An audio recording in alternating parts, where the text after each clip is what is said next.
প্রিয় দর্শক, আসসালামু আলাইকুম। দৈনিক মুক্তমঞ্চ.com ফেসবুক পেজে আপনাদের সবাইকে স্বাগতম। সাথে আছি আমি মোহাম্মদ মিঠু রানা। আসুন আমি আপনি সবাই মিলে সত্যের সন্ধানে সুশীল সমাজ গড়ার লক্ষ্যে আমরা সবাই একসঙ্গে ঐক্যবদ্ধ হয়ে কাজ করি এই মহামারী ইফটিজিং এবং ধর্ষকের বিরুদ্ধে। আমি এখন এই মুহূর্তে সরাসরি যুক্ত আছি সিরাজগঞ্জ সরকারি কলেজের সামনে।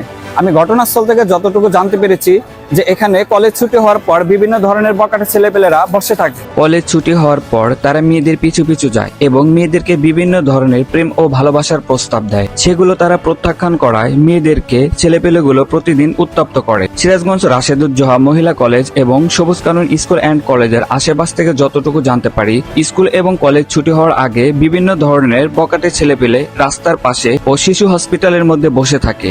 স্কুল ছুটি হওয়ার সাথে সাথে তারা মেয়েদের পিছু পিছু যায় এবং মেয়েদেরকে বিভিন্ন ধরনের প্রেম ও ভালোবাসার প্রস্তাব দেয়। সেগুলো তারা একটা সময় প্রত্যাখ্যান করায় মেয়েদেরকে প্রত্যেক দিন উত্তপ্ত করে এবং বিরক্ত করে এবং একটা সময় তারা ইফটিজিং এর শিকার হয়।